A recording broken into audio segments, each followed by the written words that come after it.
Hello students. तो जैसा कि आज आपको मालूम है कि रेलवे जैसे पिछली कक्षाओं में पिछली एग्ज़ामों में जैसे एएलपी टेक्नीशियन में सेल और ऊतक से भर भर के क्वेश्चन पूछ रहा था, वैसे ही आज आरआरबी ग्रुप डी में भी ऊतक और सेल से भर भर के क्वेश्चन पूछ रहे हैं। और कुछ छात्र परेशान हैं, कुछ छात्र जो अच्छे से तैयारी किए हों अपना अच्छे से पेपर करके आ रहे हैं, तो उनको कोई दिक्कत नहीं है। तो आइए आज आपको हम समझाते हैं कि टिश्यू क्या है। देखते हैं हम लोग। टिश्यू मतलब ऊतक। तो टिश्यू विभिन्न कोशिकाओं का समूह है। फर्स्ट पॉइंट इसमें है कि टिश्यू विभिन्न कोशिकाओं का समूह है। अब यहाँ पर बात आती है कि कोशिका क्या है।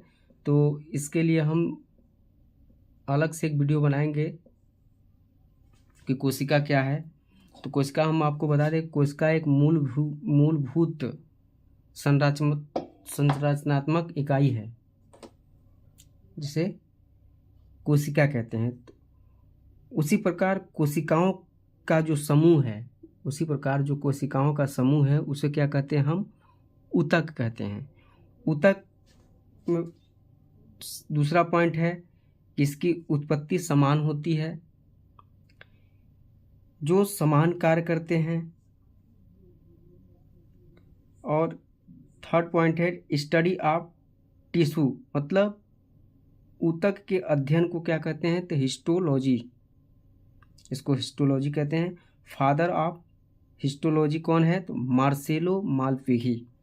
आशा करते हैं कि आपको ऊतक के बारे में छोटा सा जो हमारा जानकारी है वो समझ में आया होगा। अगर नहीं समझ में आया तो फिर एक बार बता देते हैं कि कोशिका क्या है। कोशिका जीवन की मूलभूत इकाई है और कोशिकाओं के विभिन्न समूह को टिश्यू यानी ऊतक कहते हैं, जिसकी उत्पत्ति समान होती है, जो समान कार्य करते हैं। स्टडी ऑफ टिश्यू को हिस्टोलॉजी कहते हैं। और फादर ऑफ हिस्टोलॉजी कौन है, तो इसको हम बोलेंगे मार्सेलो मालपिघी। आइए नेक्स्ट वीडियो में आपको हम बताते हैं कि टिश्यू कितने प्रकार के होते हैं, उसको भी हम आपको बताते हैं।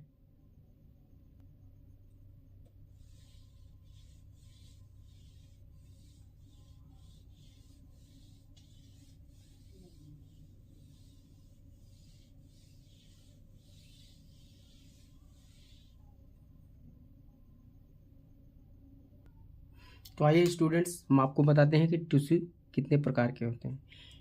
टिश्यू प्रायः प्लांट और एनिमल दोनों में पाए जाते हैं।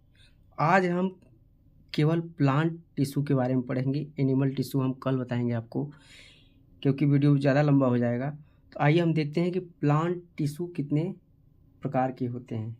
मुख्यतः प्लांट टिश्यू दो प्रकार के होते हैं, एक मेरिस्टेमेटिक टिश्यू, दूसरा परमानेंट टिश्यू।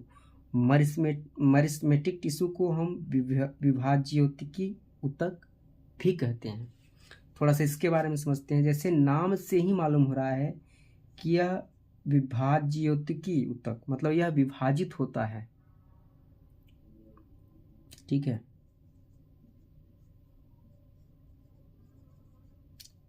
ये विभाजित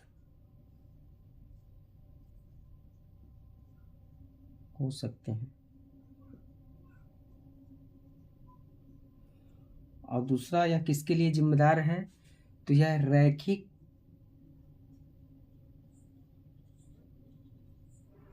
एवं माध्यमिक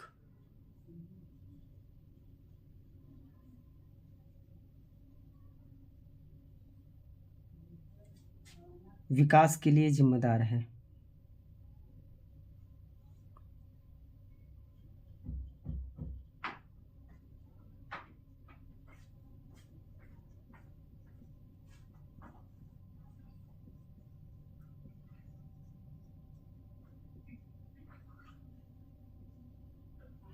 रैखिक, इसी को हम बोलते हैं प्राइमरी ग्रोथ। इसके अंतर्गत लंबाई में वृद्धि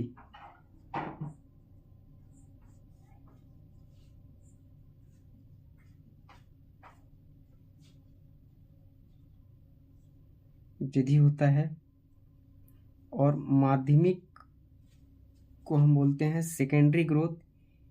इसमें होता है क्या, मोटाई में वृद्धि। पौधे जब मोटाई में वृद्धि करते हैं तो उसको हम माध्यमिक विकास बोलते हैं, लंबाई में करेंगे तो रैखिक विकास।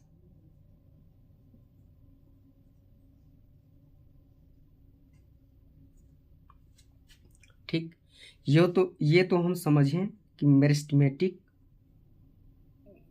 टिश्यू क्या होता है और इसके बारे में क्या क्या जानकारी है, इसको हम बताएं। एक बार अगर नहीं समझ में आ रहा तो फिर बता देते हैं आपको। टिश्यू दो प्रकार के, जो प्लांट में भी होते हैं, एनिमल में भी होते हैं। आज हम केवल प्लांट टिश्यू के बारे में पढ़ेंगे। तो प्लांट टिश्यू दो प्रकार के, पहला मेरिस्टेमेटिक टिश्यू, दूसरा परमानेंट टिश्यू। मेरिस्टेमेटिक मतलब विभाज्य ऊतकी ऊतक, नाम से ही विभाजित पता चल रहा है कि यह ऊतक विभाजित हो सकते हैं। और ये किसके लिए जिम्मेदार हैं, तो ये रैखिक और माध्यमिक विकास के लिए जिम्मेदार हैं। रैखिक मतलब लंबाई में वृद्धि, माध्यमिक मतलब मोटाई में वृद्धि। अब हम लोग आपको ये बताते हैं कि मेरिस्टेमेटिक टिश्यू कितने प्रकार के होते हैं। तो आइए समझते हैं हम। तो आइए स्टूडेंट्स, हम लोग मेरिस्टेमेटिक टिश्यू के बारे में समझते हैं। मेरिस्टेमेटिक टिश्यू यानी विभाज्य ऊतकी ऊतक प्रायः तीन प्रकार के होते हैं। पहला कौन, एपिकल मेरिस्टम, दूसरा इंटरकैलरी मेरिस्टम, तीसरा लेटरल मेरिस्टम। एपिकल को हम शीर्ष विभाज्य ऊतक बोलते हैं, इंटरकैलरी को अंतर्वेशी विभाज्य ऊतक बोलते हैं, और लेटरल मेरिस्टम को पार्श्व विभाज्य ऊतक बोलते हैं। इस एपिकल, इंटरकैलरी, लेटरल को समझने के लिए आइए थोड़ा सा इस फिगर में हम आपको दिखाते हैं कि लेटरल क्या है, एपिकल क्या है, इंटरकैलरी क्या है। ये छोटे से पौधे का एक डंठल वाला भाग है, मतलब पूरा पौधा नहीं है। आप लोग इसको थोड़ा सा ध्यान, हम रफली बनाए हैं आप लोगों को केवल समझने के लिए। एपिकल जैसे कि नाम से ही विभाजित ज्ञात हो रहा है कि शीर्ष विभाज्य ऊतक है। इसका मतलब, कहने का मतलब यह है कि जो मेरिस्टेमेटिक टिश्यू का प्रकार पहला है एपिकल मेरिस्टम, वो करता क्या है कि पौधे की शीर्ष के भाग में वृद्धि करता है। अगर पूरी तरह से अब हम आपको बताएं कि एपिकल क्या करता है, तो एपिकल पौधे की लंबाई में वृद्धि करता है। शीर्ष भाग मतलब वही लंबाई में, यह लंबाई में वृद्धि करेगा। इंटरकैलरी क्या करता है, इंटरकैलरी यहाँ पर देखिए, इंटरकैलरी मध्य भाग हो जा रहा है। तो इंटरकैलरी जो होता है वो नोट्स अब क्या होता है कि जहाँ से पत्तियाँ निकलती हैं, जहाँ से पत्तियाँ निकलती हैं उस पॉइंट को हम नोड्स बोलते हैं, नोड। तो इंटरकैलरी जो होता है नोड में वृद्धि करता है, पत्ती या नोड।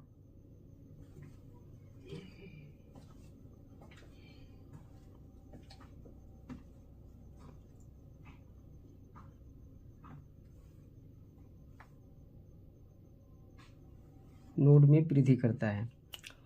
और लेटरल क्या करता है, लेटरल सबसे निचला वाला होता है। तो इसमें जैसे मान लीजिए लेटरल करता क्या है कि यह तना, ठीक है, तने की मोटाई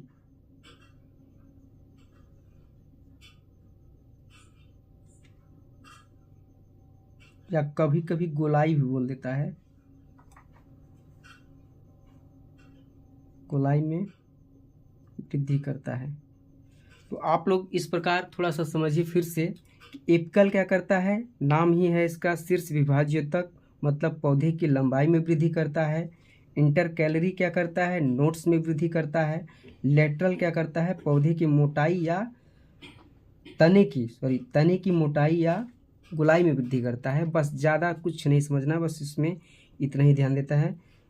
ये वेरी वेरी मोस्ट इम्पोर्टेंट है, कई बार पूछा है कि तने की मोटाई या कभी कभी गोलाई में बोल देता है कि गोलाई में वृद्धि के लिए कौन सा ऊतक काम में आता है या किस ऊतक का कार्य है। तो वहाँ पर दिया रहेगा तीनों ऑप्शन, तो आपको टिक करना होगा लैटरल मेरिस्टेमेटिक। ठीक है, तो यहाँ भी वही चीज़ हम बताएंगे। एपिकल क्या करता है, पौधे की लंबाई में वृद्धि। इंटरकैलरी क्या कर रहा है, नोड्स में वृद्धि। नोड्स क्या है, जहाँ जिस पॉइंट से पत्तियाँ निकलती हैं तने में, नोड्स में वृद्धि। और लेटरल पार्श्व विभाज्य ऊतक क्या करता है, तने की मोटाई या गोलाई में वृद्धि।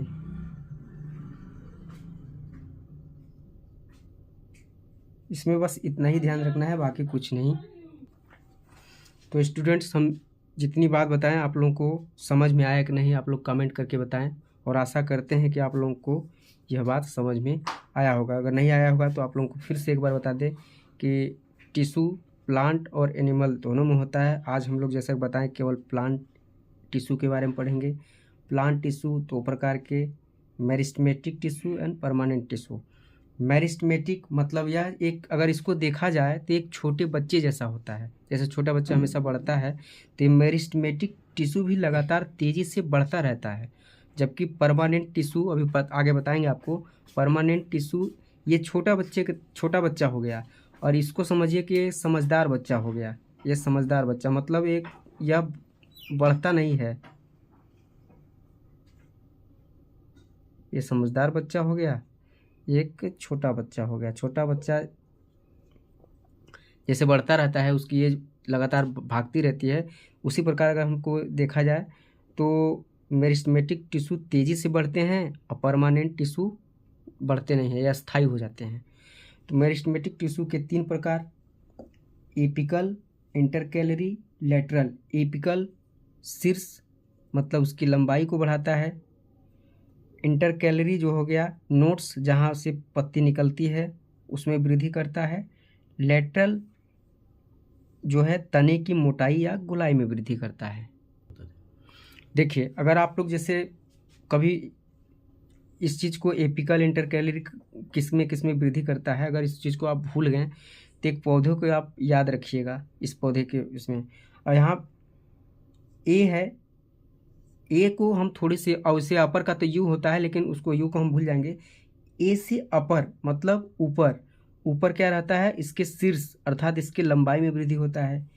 इंटरकैलरी को हम यहाँ क्या दर्शाए हैं, बीच में क्या होता है, पत्तियाँ रहती हैं। तो यह पत्ती जहाँ से निकलती है इसको नोड बोलते हैं। तो आप नोड्स या पत्ती दोनों में बोल सकते हैं वृद्धि करने के लिए। इंटरकैलरी आई से डिनोट करेंगे, इंटरकैलरी मतलब नोड्स में वृद्धि करने के लिए। एल फॉर लैंड, लैंड मतलब ज़मीन, सबसे निचला होता है ना, तो वो तने की मोटाई या गोलाई में वृद्धि करती हैं। जैसे हम इस फिगर को याद रखेंगे तो आपका यहाँ पर ट्रिक काम करेगा। तो अब हम लोग चलते हैं परमानेंट टिश्यू की ओर।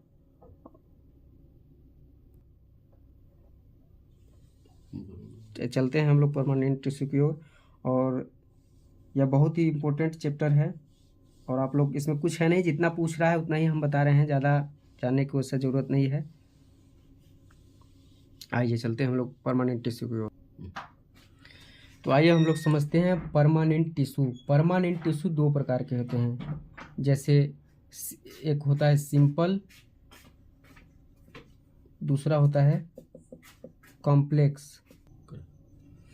स्टूडेंट्स, परमानेंट टिश्यू जो है थोड़ा सा बड़ा टॉपिक है, क्योंकि इसके भी 2 प्रकार होते हैं, सिंपल और कॉम्प्लेक्स। सिंपल को अलग से हमको बताना पड़ेगा, कॉम्प्लेक्स को अलग से। फिर सिंपल के भी टाइप होते हैं, कॉम्प्लेक्स के भी टाइप होते हैं, तो इसको हम अलग से आपको बताते हैं थोड़ा सा।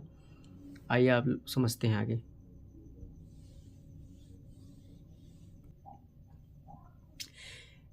स्टूडेंट्स, आइए हम लोग समझते हैं कि परमानेंट टिश्यू क्या होता है। तो परमानेंट टिश्यू के 2 टाइप्स होते हैं, पहला सिंपल टिश्यू, दूसरा कॉम्प्लेक्स। हम लोग अब सिंपल के तरफ चलते हैं, सिंपल को समझते हैं क्या है। सिंपल के भी 3 टाइप होते हैं। पहला है पैरेन्काइमा, जिसको हम लोग मृदु ऊतक बोलते हैं। दूसरा है कोलेनकाइमा, इसके स्थूल ऊतक बोलते हैं। तीसरा है स्क्लेरेनकाइमा, तीव्र ऊतक बोलते हैं। इसको समझने के लिए हम लोग 3 भाइयों का उदाहरण लेते हैं, बड़ा भाई, मझला भाई, छोटा भाई।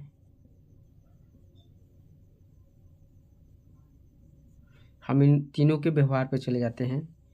बड़ा भाई अक्सर क्या होता है, नरम स्वभाव का होता है, सरल स्वभाव का होता है। मझला भाई बड़े भाई से थोड़ा सा कम स्वभाव का होता है और ये सबको सहारा देता है, क्योंकि बेचारा बीच में है, बड़े भाई को भी देखना है, छोटे भाई को भी देखना है। और छोटे भाई साहब जो हैं वो एकदम बिल्कुल कड़क होते हैं। छोटे भाई साहब बिल्कुल कड़क होते हैं, मतलब एकदम कठोर होते हैं। बड़ा भाई पैरेन्काइमा, मझला भाई कोलेनकाइमा, छोटा भाई स्क्लेरेनकाइमा। कहने का मतलब यह है कि जो पैरेन्काइमा है बिल्कुल मृदु मतलब नरम होता है। मझला भाई न तो नरम न तो ज़्यादा कठोर, उस स्वभाव का होता है। ऐसे ऊतक को कोलेनकाइमा बोलते हैं। और छोटे भाई को हम लोग स्क्लेरेनकाइमा इसलिए बोलते हैं क्योंकि ये बिल्कुल कठोर होता है, जो कि सबका, जैसे छोटा भाई क्या है, छोटे भाई के रहते बड़े भाई और बीच भाई को इनको कोई बोल नहीं सकता है। इसलिए यह क्या करता है कि अपने अंदर जो कोई बीज है तो उसको अपने बाहरी परत को क्या करता है, यांत्रिक रक्षा करता है। इसको याद करने के कई ट्रिक है, जैसे नाम से ही आपको देख रहे हैं, मृदु मतलब एकदम नरम, स्थूल न तो ज़्यादा नरम न तो ज़्यादा कठोर। और यहाँ इसमें तो डायरेक्टली स्क्लेरन को दृढ़ ऊतक मतलब एकदम कठोर ऊतक, मतलब यह कठोर होता है। आइए अब हम लोग साइंस की भाषा में इसको किस प्रकार परिभाषित करते हैं, आइए समझते हैं। आइए हम लोग पैरेन्काइमा, कोलेनकाइमा, स्क्लेरेनकाइमा को इसके स्ट्रक्चर के अनुसार समझते हैं। थोड़ा आपको समझे, फिगर देख के आप समझेंगे तो आपको समझने में आसानी होगा और आप जल्दी भूलेंगे नहीं। पहला हम लोग पैरेन्काइमा को देखते हैं। पैरेन्काइमा में हम देख रहे हैं कि ये क्या है, ये कोशिका है। एक कोशिका इन सभी की अपेक्षा ये देख रहे हैं कि ये जो है इसका आउटर लेयर वो पतला है। और इसमें हम पहला चीज़ देखेंगे कि कोशिका, इस पैरेन्काइमा की कोशिका पतली होती है और इसमें जो इंटरसेलुलर स्पेस है, अंतर कोशिकीय स्थान है एक दूसरे के बीच, जो कि विभिन्न कोशिकाओं के समूह को हम क्या कहते हैं, टिश्यू कहते हैं। ये सब कोशिकाएं हैं, ये इसका झुंड है। तो एक कोशिका से दूसरे कोशिका के बीच में जो दूरी होती है, इसमें डिस्टेंस होती है, वो सबसे ज़्यादा होती है, अधिक होती है। और यह एक जीवित टिश्यू के अंतर्गत आता है। कोलेनकाइमा में हम देख रहे हैं इसके अपेक्षा इसकी जो कोशिकाएं होती हैं वो थोड़ा मोटी होती हैं, ठीक है। और इनके बीच इंटरसेलुलर स्पेस जो है, अंतरकोशिकीय स्थान जो है, वो भी थोड़ा सा कम होता है, ठीक है। स्क्लेरेनकाइमा में हम देख रहे हैं कि इनकी जो कोशिकाएं हैं मोटी होती हैं और इनके बीच जो इंटरसेलुलर स्पेस होता है बिल्कुल नहीं होता है, ठीक है। तो इतना हम लोग समझ गए। अब हम लोग समझते हैं पैरेन्काइमा के बारे में डिटेल्स।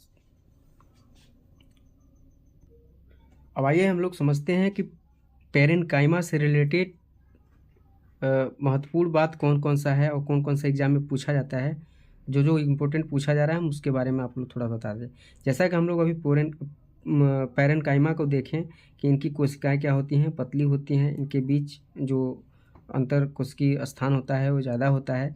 वही चीज़ मैं यहाँ आपको बता रहा हूँ कि पैरेन्काइमा में जो इंटरसेलुलर स्पेस होता है वो अधिक होता है। जैसा कि आप यहाँ देख रहे हैं कि स्पेस अधिक है, कोशिका पतली होती हैं, ये लिविंग के अंतर्गत आता है। और ये पाए कहाँ जाते हैं, पौधे के जड़ एवं तना में, जहाँ भोजन संग्रह होता है उस भाग में पाया जाता है। इसका एग्जाम्पल जैसे आलू हो गया, मूली हो गया, शलजम हो गया, ठीक। अब हम लोग चलते हैं कोलेनकाइमा ऊतक के बारे में, जानते हैं क्या होता है। तो आइए हम लोग कोलेनकाइमा को समझते हैं। कोलेनकाइमा में क्या क्या इम्पोर्टेंट चीज़ पूछा जाता है। पहला है इंटर सेलुलर स्पेस इसमें थोड़ा सा कम होता है, इसमें सबसे ज़्यादा इसमें कम होता है। अब इसकी कोशिकाएं थोड़ी मोटी होती हैं और लिविंग होती हैं।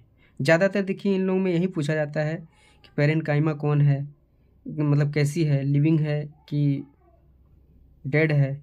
तो पेरेन्काइमा, कोलेनकाइमा ये दोनों लिविंग है। और यह कहाँ पाया जाता है? पौधों के तनों में पाया जाता है। ठीक है, कोलेनकाइमा कोई पूछे कहाँ पाया जाता है तो पौधे के तने में पाया जाता है। तने में पाने से होता क्या है, पौधे का जो तना होता है वो लचीला होता है। ठीक है, मतलब कोलेनकाइमा पौधों में लचीलापन लाता है। और ये किन किन पौधों में पाया जाता है तो द्विबीजपत्री में पाया जाता है। इसका एग्जाम्पल क्या क्या है?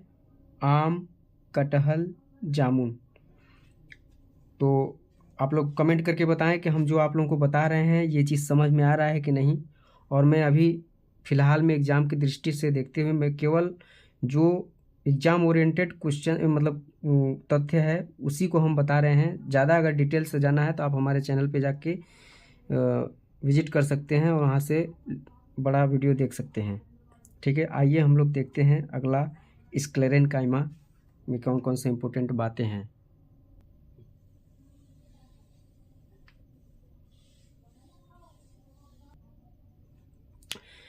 तो आइए स्टूडेंट्स हम लोग अब स्क्लेरेनकाइमा के बारे में समझते हैं कि इसमें क्या क्या इम्पोर्टेंट बातें हैं। जैसा कि हम आप लोगों को बताए थे कि इसकी कोशिकाएं क्या होती हैं, काफ़ी मोटी होती हैं और इनके बीच जो इंटरसेलुलर स्पेस होता है बिल्कुल न के बराबर होता है, बिल्कुल नहीं होता है। ठीक है, वही चीज़ें हम यहाँ पर बता रहे हैं आपको। इसमें इंटरसेलुलर स्पेस जो होता है क्या होता है,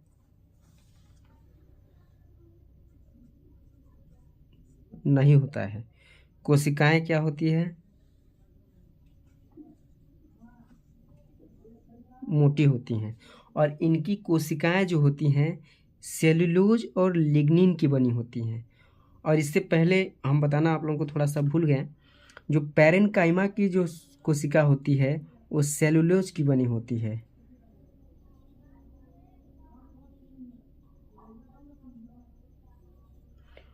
कोलेनकाइमा की जो कोशिका होती है वो सेल्यूलोज एंड पैक्टिन की बनी होती है। कभी कभी क्वेश्चन ये भी पूछता है, 2-3 बार पूछा हुआ है, तो आप तीनों का याद कर लीजिए। ठीक है, तो हम लोग कहाँ थे? इसकी पेरेन्काइमा की जो कोशिका है सेलुलोज की बनी होती है। कोलेनकाइमा की जो कोशिका है सेलुलोज पैक्टिन की बनी होती है। स्क्लेरेनकाइमा की सेलुलोज लिग्निन की। आप देख रहे हैं कि सेलुलोज सब में कॉमन। सेलुलोज क्या है? एक प्रकार का कार्बोहाइड्रेट है। ठीक है, आप लोग पढ़े होंगे अभी, जब तो हम लोग विटामिन, कार्बोहाइड्रेट है सब पढ़ेंगे तो वहाँ सेलुलोज सब लोग आप लोग पढ़े होंगे। आगे हम आप लोगों को बताएंगे भी। तो आइए हम लोग चलते हैं इसमें। सेलुलर स्पेस इसमें नहीं होता है। कोशिका मोटी होती है। कोशिकाएं इसमें सेलुलोज और लिग्निन की बनी होती है। यह यांत्रिक सहायता भी प्रदान करता है। कौन? स्क्लेरेनकाइमा। ठीक है, और यह बीज के कठोर कवच एवं नट में पाया जाता है। नट मतलब वही मूंगफली जो आप समझ रहे हैं, उसके जो छिलका है मूंगफली वाला ऊपर वाला, वो भी इसी का उदाहरण है।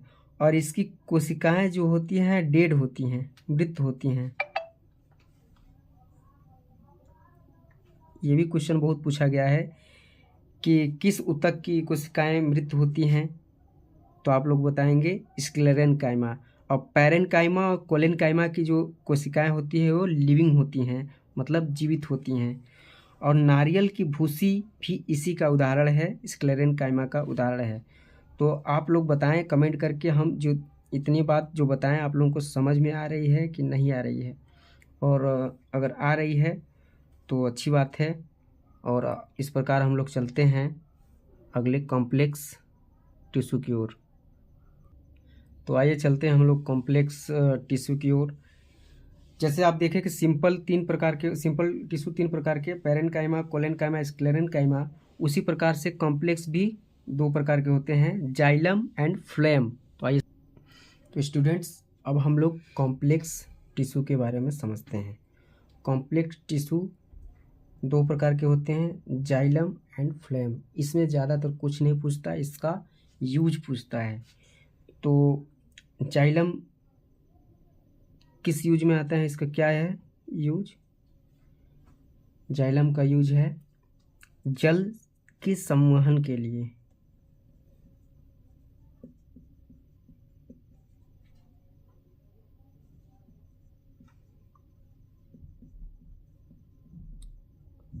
जल संवहन कहाँ से कहाँ तक होता है?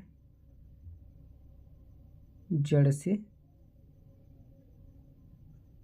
पत्ती तक। अब थोड़ा सा जाइलम देखिए यहाँ पर।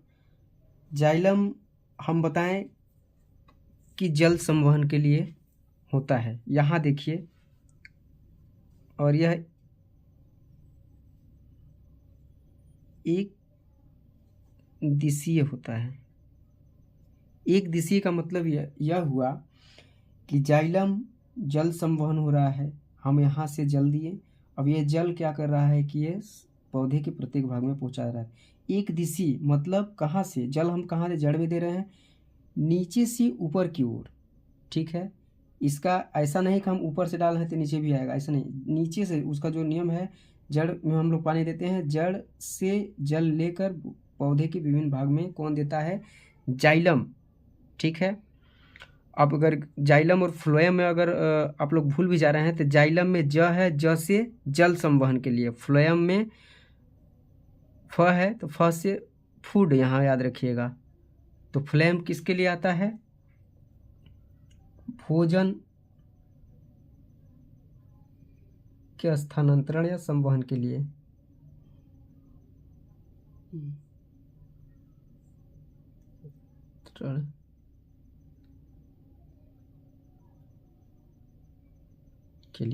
अब यहाँ पर ये जो होता है, ये क्या होता है? द्विदिशीय होता है।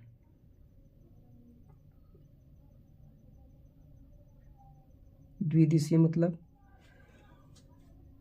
भोजन संवहन कर, भोजन, पत्ती जो होती हैं प्रकाश संश्लेषण के माध्यम से प्रकाश लेकर क्या करती हैं? भोजन बनाती हैं। जो भी भोजन होता है पहले पत्ती में आता है, फिर पत्तियां करती क्या हैं कि कुछ भोजन जड़ तक ले जाती हैं और कुछ भोजन इसके तने को देती हैं।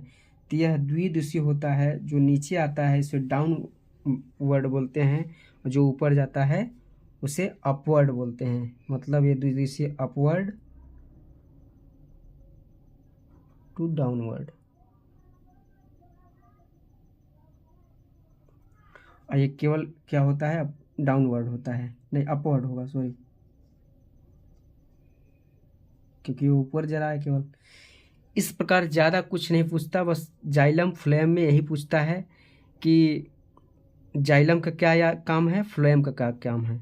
जाइलम ज है जल संवहन के लिए, ठीक है, यह एक दिशीय होता है। फ्लोएम इसमें फ है, फ से मतलब फूड, फूड मतलब भोजन संवहन के लिए, भोजन स्थानांतरण के लिए, यह द्विदिशीय होता है। आशा करते हैं कि आज जो भी हम लेक्चर आपको बताए हैं वो आप लोगों को समझ में आया होगा। आप लोगों का भी इस टॉपिक से एग्ज़ाम हॉल में 2 से 3 नंबर फिक्स होगा। तो ऐसे ही बायोलॉजी के ट्रिक्स एंड टिप्स के लिए हमारे चैनल को लाइक, शेयर एंड सब्सक्राइब ज़रूर करें। मिलते हैं नेक्स्ट वीडियो में, तब तक के लिए धन्यवाद। जय हिंद, जय भारत। हमारे चैनल रेलवे मैथ 139 को आप लोग like, share and subscribe and support ज़रूर करें भाइयों। धन्यवाद।